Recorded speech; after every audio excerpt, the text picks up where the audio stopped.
Yeah, you are. Okay, excellent. Thank you. Sorry, recording people. Um, Here we go. Excellent. It is Monday, April 12th. You are watching this asynchronously, most likely.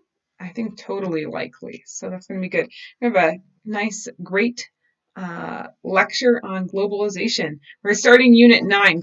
Unit 9 is all about globalization. Our time period here is 1900 until the present. So this is the same time frame as Units 7 and 8. And we're going to look at some of the same events that happened in Unit 7 and Unit 8, right? World War I, World War II, the Cold War, decolonization, and we're looking at them through this new lens of globalization. We're also going to look at a lot of new events that happened in this Unit 9 time period. Okay, excellent. Globalization as a term talks about how a majority of the regions in the earth are connected, how they're interacting with each other, how they get along with each other. Each time period we've looked at in AP World History, all the way back from August, we've been moving more and more towards globalization. And we see more and more trends where we have connections between different communities. Down here in yellow comes from our first time period, 1200 to 1450. This is a map of the Mongol Empire. Remember that Mongol Empire dominated this big swatch of Eurasia. And then through the Mongol Empire and the Silk Roads that they oversaw, almost all of Eurasia was connected with each other. Throw in our Indian Ocean trade basin and the trans-Saharan trade routes, and all of Afro-Eurasia was connected with each other. This is the type of connection that we see in globalization, but with the whole globe too. In 1450 to 1750, that time period, those units in the middle of the year, we looked at how European transoceanic exploration connected the eastern and the western hemispheres for the first time, right? The Americas were involved with this global trade route.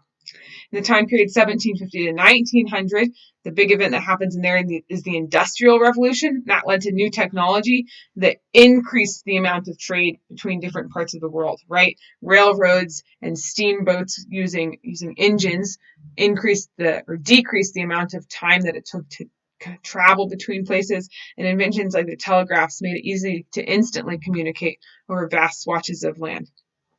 Similarly, from 1900 to the present, we have more inventions that have increased the rapidity with which areas communicate with each other and they talk to each other, right? Airplanes now, we can get across the ocean in less than a day. Telephones, radio, television, satellite, internet, those all allow us to communicate really rapidly. So globalization is talking about, especially in the 20th century, how new technology and better awareness of the world around us leads people to be able to communicate and interact with many other parts of the world very quickly, right? Globalization is talking about an interconnected world.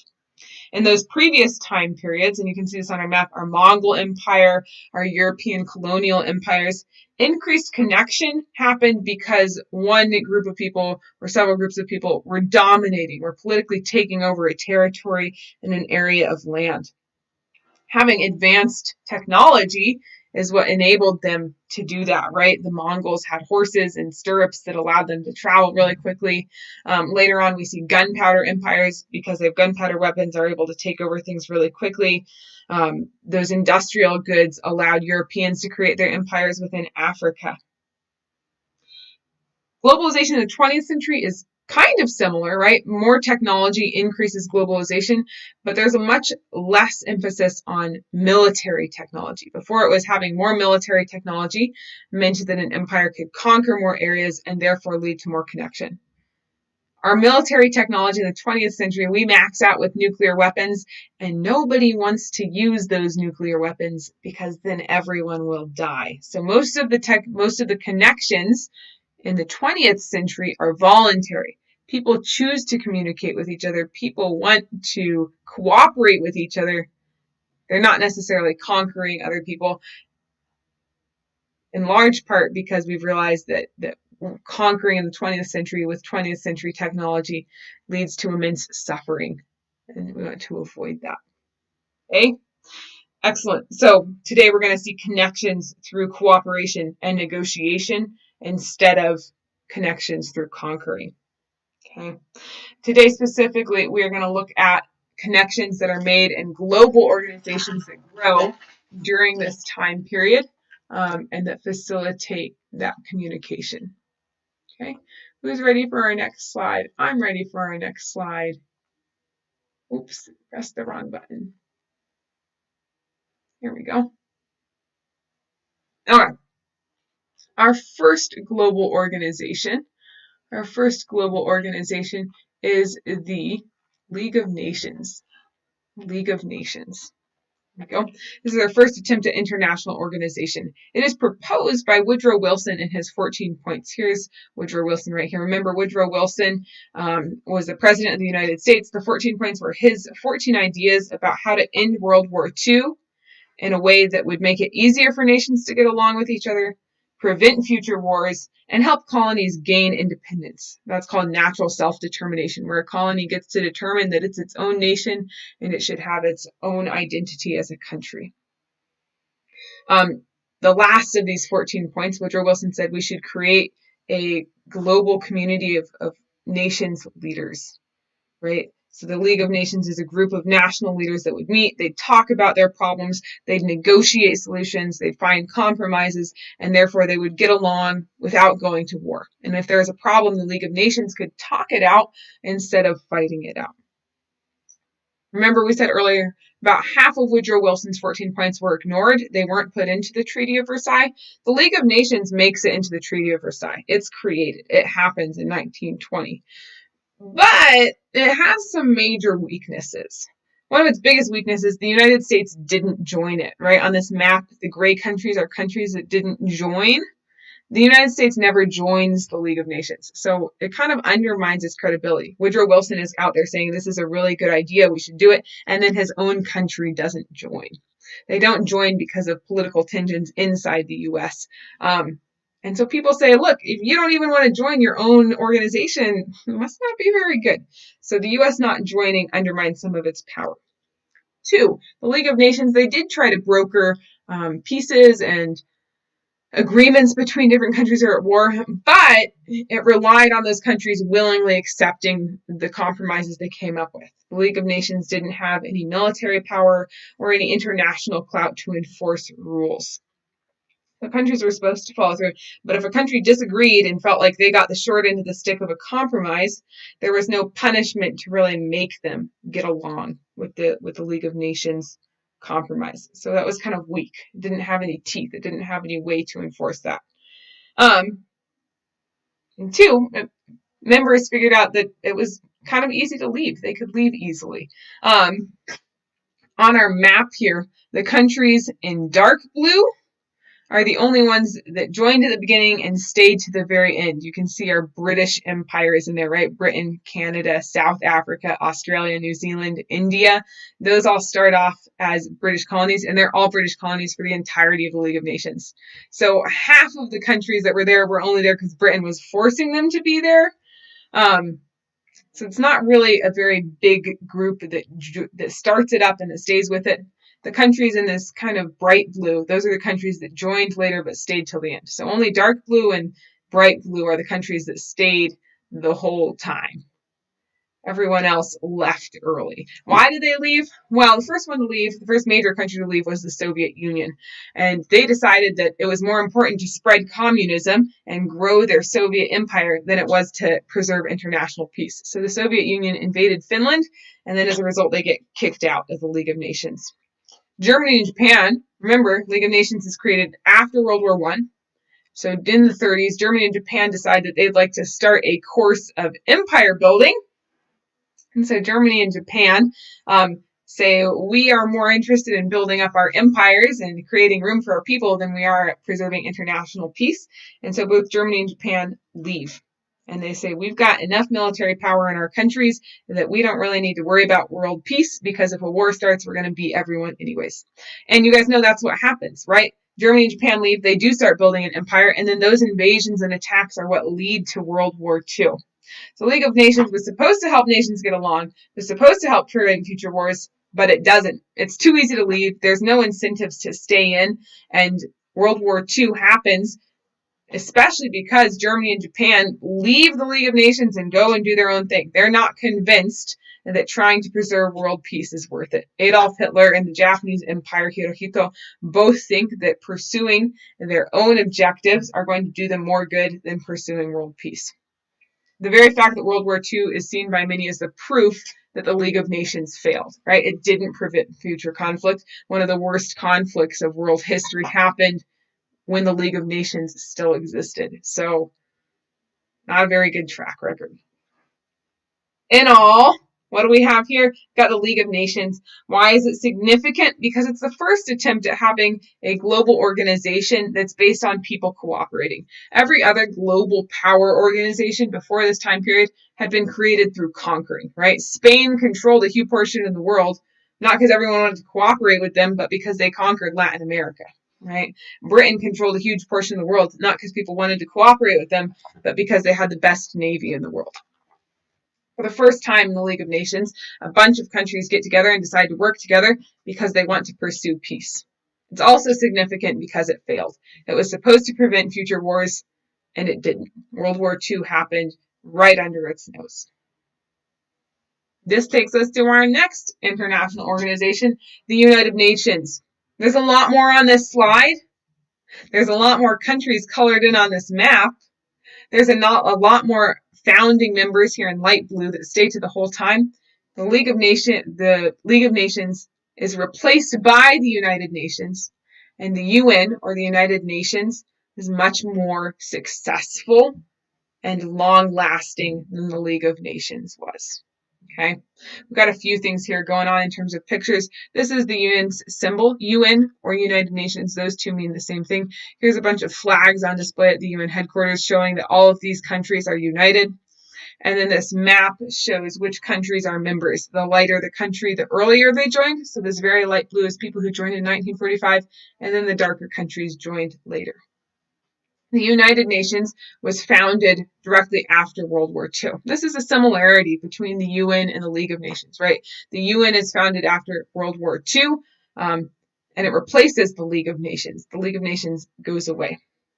It is largely prompted by the violence of World War II. World War II is a total war, and even more people, and especially more civilians, died in World War II. Those massive bombing raids over Europe, the nuclear weapons dropped in Japan, did a huge amount of civilian damage. And after World War II, all nations of the world are a little more convinced that keeping world peace is important, right? Especially with nuclear weapons. They say, if we get world peace wrong this time, everyone could die. It's much more important. After World War I, it was, if we don't keep world peace, a lot of people are going to die. After World War II, it's, if we don't keep world peace, everyone is going to die. So there's a lot more incentive to try and keep the peace. And that's part of why the UN is more successful. There's just bigger weapons, more is at stake. Okay.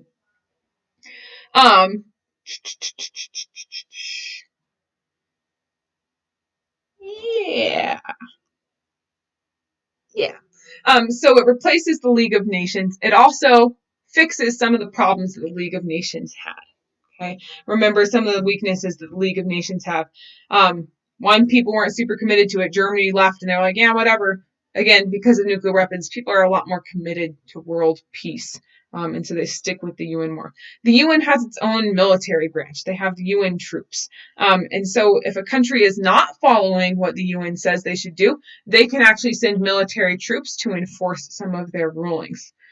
So this has a little more teeth. It can do more enforcement than the League of Nations did. It makes it more likely for people to follow peace agreements. And sometimes those troops act as third-party brokers, right? So if there's a disagreement, when there is the Korean War between North Korea and South Korea, UN troops went and helped kind of act as a third party in setting up the demilitarized zone, right? The UN troops said, look, we're not North Korean and we're not South Korean. We're from France. We're going to help set up the demilitarized zone, and you can trust us, hopefully, not to shoot you guys. So they've got troops. They've got some more teeth. 2, the League of Nations was weak because the U.S. didn't join, and that lost credibility. The U.S. is a founding member of the UN. So is the Soviet Union. This is interesting. The U.S. and the Soviet Union are actually part of the same United Nations national club, right? This gives it some weight. If people say, whoa, both superpowers are involved here, These people must be serious about something, right? It gives it more credibility. And that means, too, that anyone who's part of the first world and who's following the US's example is more likely to join the UN. And anyone who's part of the second world and is following the Soviet Union's example, they are also more likely to join the UN because the Soviet Union is there. So it increases popularity and its credibility. The UN, when it's founded, has like 2 to 3 times as many members as the League of Nations does. So it starts off as more popular. And you can see on that map that today, present day, a huge amount of the countries of the world are part of it. Africa joined later. Why does it make sense that Africa joined later and Southeast Asia joined later? Because they were colonies at the beginning. As these African colonies gain independence in the 1960s and 70s, many of those independent countries then go and join the UN. The same is true in Southeast Asia. As colonies gain independence, they join the UN. These purple things here in the stands, right? There's Uzbekistan and Tajikistan, and then here's Latvia, Lithuania, Croatia. They join in the 90s after they gain independence from the Soviet Union. So there's a trend that as countries become independent, become their own countries, they join the UN.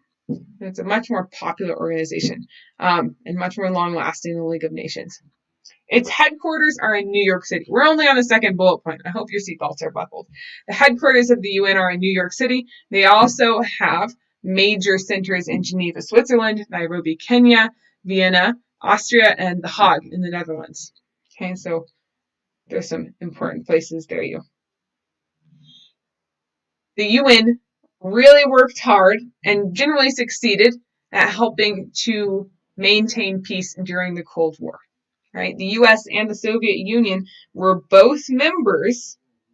The UN, in part, created opportunities for the leaders of the United States and the leaders of the Soviet Union to meet in a third-party organization and to talk through and negotiate some ideas and some tensions that could have otherwise have led to war. Right? So the Cold War, this big conflict between the US and the Soviet Union, they're both part of the UN, and that in some ways provides opportunities for them to negotiate and to try and peacefully figure out problems, even as they're competing with each other, right? Even as they're competing with each other, they still talk about things like Vietnam or Afghanistan at the UN, and it gives them more of an opportunity to negotiate.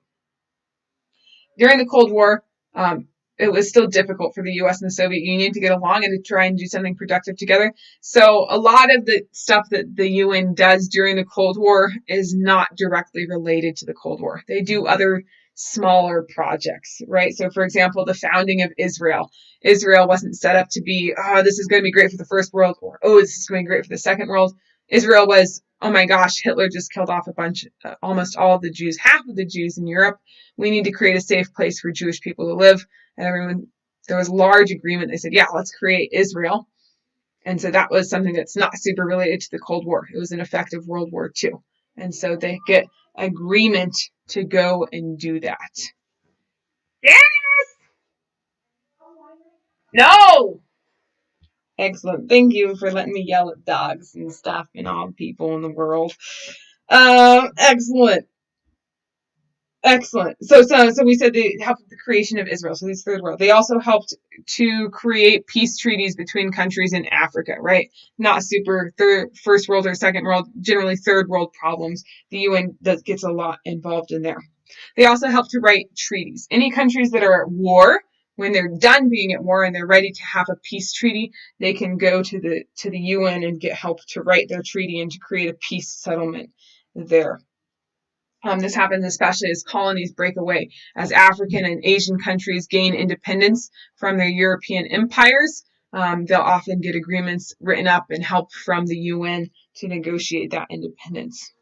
Later on in the 20th century, when Cold War tensions have decreased, and things aren't so tense and there's not as much peacekeeping to do, the UN gets really involved in humanitarian aid or in helping developing countries and improving the quality of life. And that's where we're going to look at the rest of this. Oh yeah, you ready? So up here we have 5 main branches of the UN, so 5 main organizations that are part of the UN. All of these organizations work towards the UN's bigger goal of creating a more prosperous world. Did I say that yet? The UN has a goal of creating a more prosperous world. And one way they do that is by maintaining peace and preventing wars, right? People prosper more when they're not getting shot at and killed.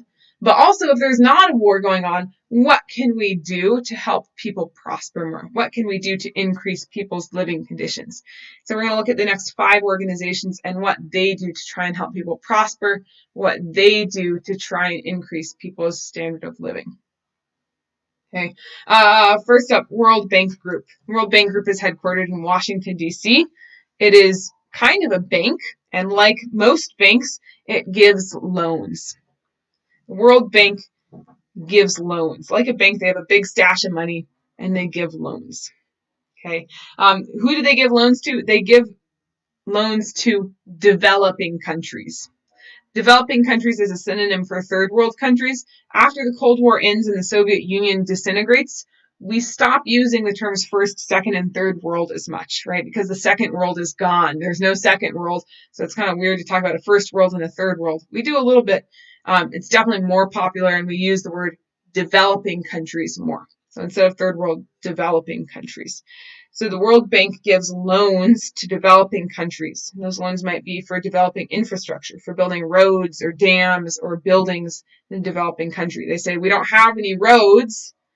Can you give us some money so that we can build roads? It might be to help protect the environment, to protect natural resources, right? Dams are an example of infrastructure. Damming a river might prevent it from flooding. That will help protect the environment or the crops. So it can be agricultural as well. How can this country increase its food production? If there's more food, people won't starve to death. That's an increased quality of life. And the UN also, or the World Bank also gives loans to health or education groups that are trying to educate people in developing countries or provide health care for people in developing countries. Okay. Those are loans. Countries that get loans from the World Bank are expected to pay those loans back. And that's one way that the World Bank makes money, right? Their money gets paid back to them. They get payments from those developing countries that they lent world money to. They also get money donated to them from rich countries. The U.S. gives lots of money to the World Bank. The U.S. says, yeah, we want to increase living standards in the world. We'll do that by giving some money to the World Bank. And then we can feel like we're doing good in the world. They also make money once they've got that money donated to them. The World Bank has really good economists, really smart people working for them. Those economists are in charge of taking that money and investing it in the right place so that it gets a return on the investments. The World Bank makes money through the stock market, through investing in the global economy. Excellent. So, World Bank, headquartered in Washington, D.C., what does it do? It gives loans to developing countries so that they can increase their quality of life. Where does it get its money? It gets money donated, but it also has really good economists that help grow that wealth through investments. Excellent. Next, United Nations sub-organization, the World Health Organization, the WHO. They are headquartered in Geneva, Switzerland. Excellent. The goal of the World Health Organization is to improve global health. They want to increase prosperity, right? If people have healthier lives, we will have a healthier, happier world. Some things they do, they respond to health emergencies. So any new diseases that occur, the World Health Organization has been really very active during the COVID pandemic, right? It's a new disease. The World Health Organization is trying to respond and help communities respond and be healthy despite the new disease of COVID.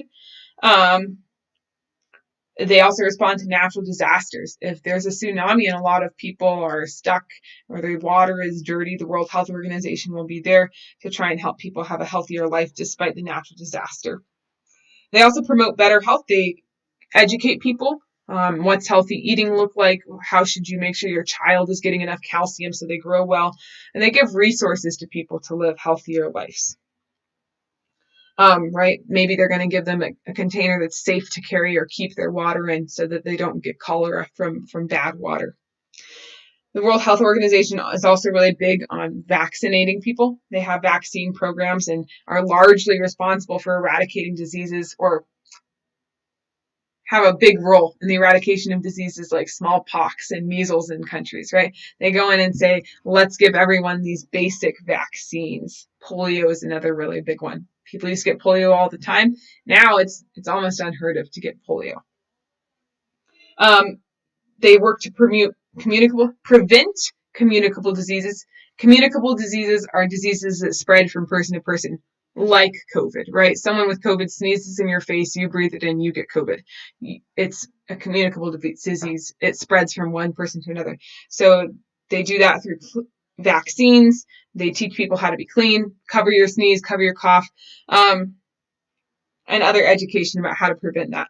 They also work to prevent non-communicable diseases, right? That's like diabetes or heart disease. If you have a bad diet and you don't exercise, you're more likely to get diabetes.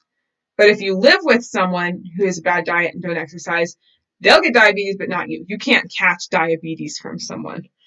So the World Health Organization also tries to educate people and give them resources so that they don't get some of those non-communicable diseases like diabetes or heart disease.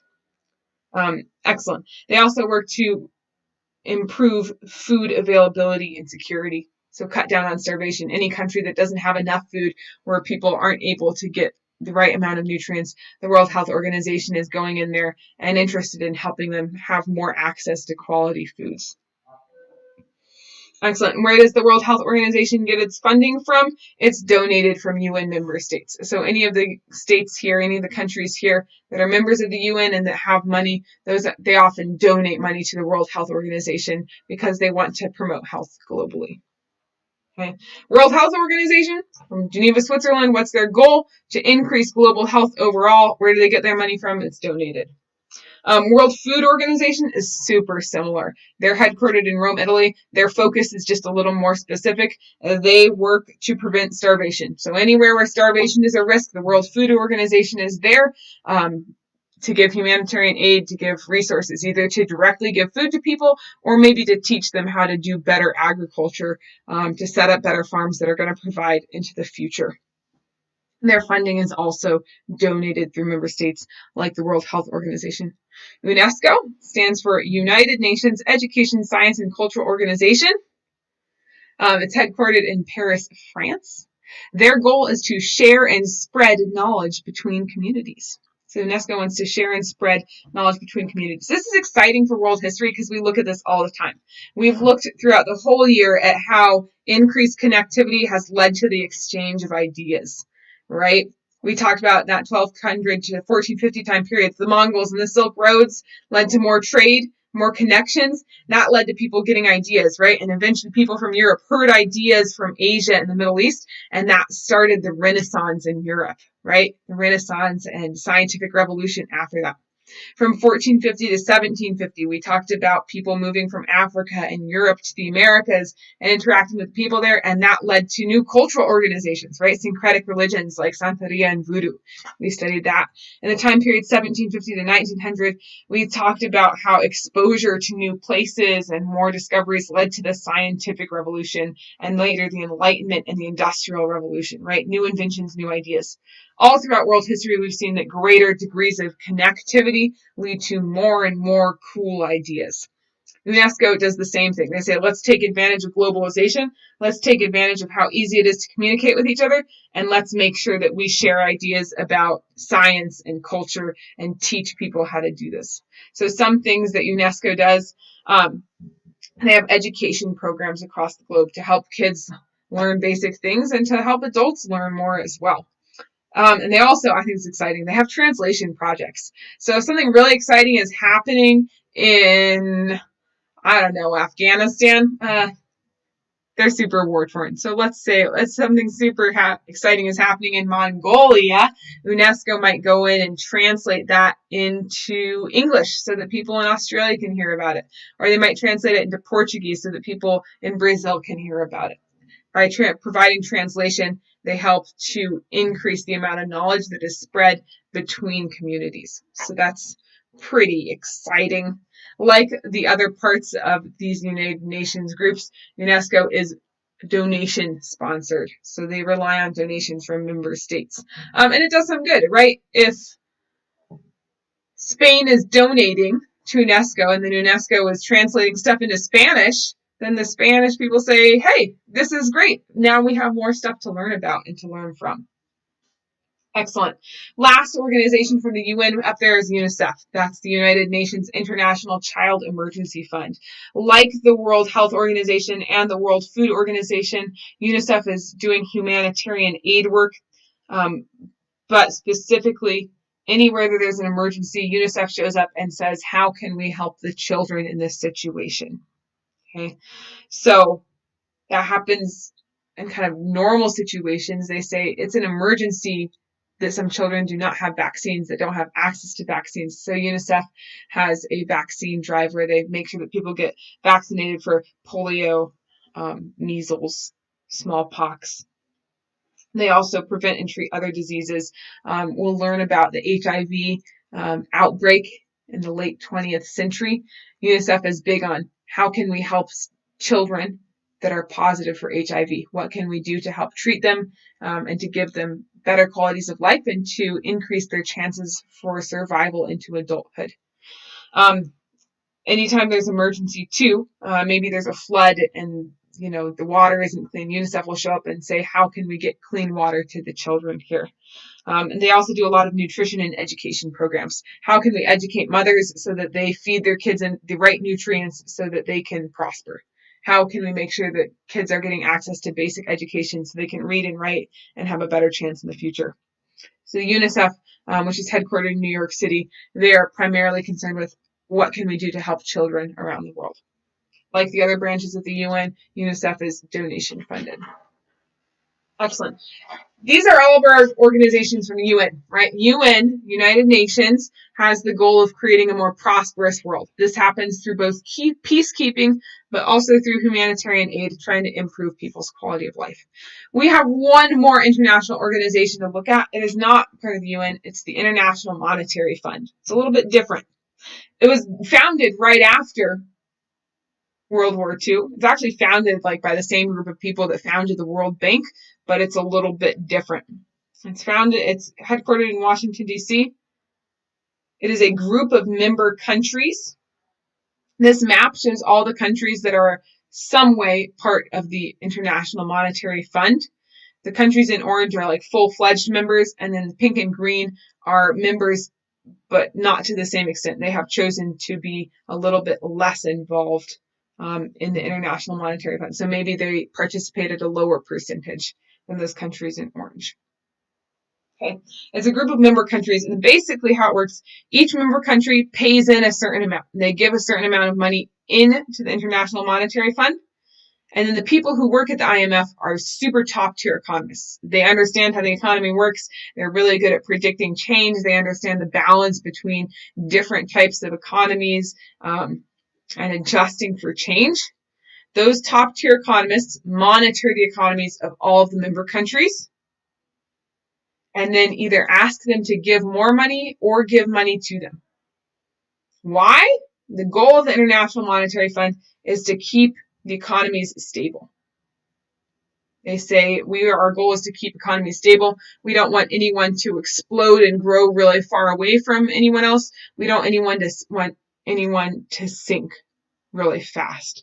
The International Monetary Fund really works to try and keep its member states relatively stable, to make sure there's no excessive growth or excessive economic shrinkage in any state.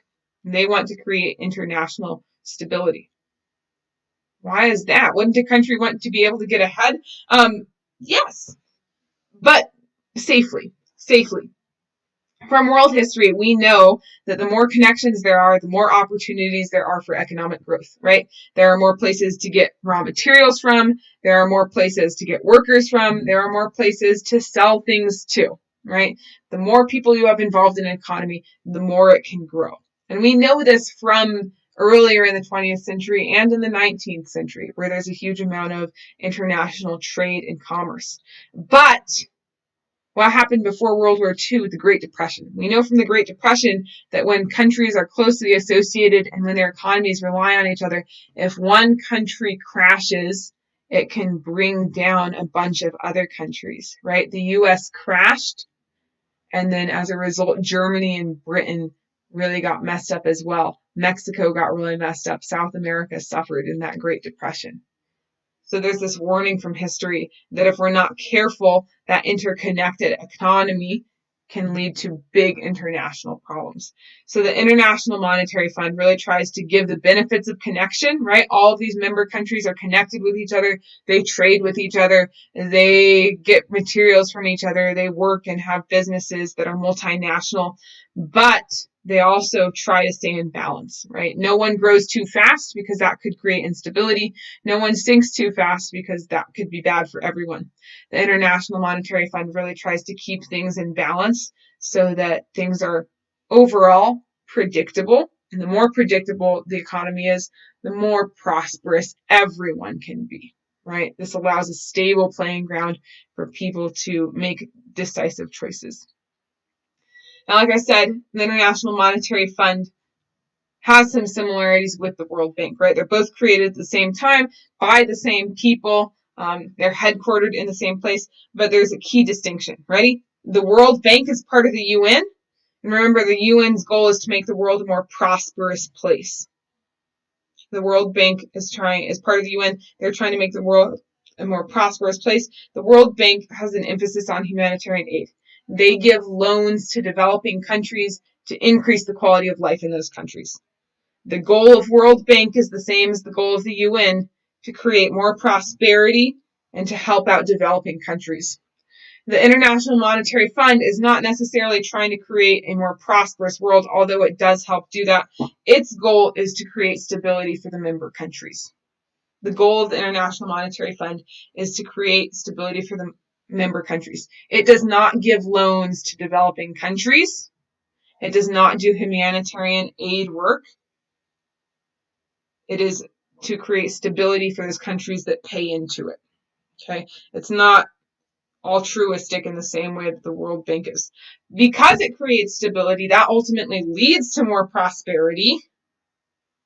And if everyone is more prosperous, then those developing countries will have more resources to pull on, right? If the US is more prosperous, it will donate more money to the World Bank, and that will help the little countries. But the International Monetary Fund does not necessarily and does not directly benefit or give loans to new countries or developing countries. Okay, excellent. Back up. So what did we look at today? We looked at 3 international organizations.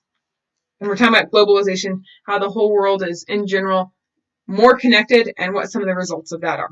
The first international organization we looked at is the League of Nations. It failed, right? It only lasts for 26 years, and then it dissolves and turns into the UN. But it's significant because it's the first attempt to try and create an international organization.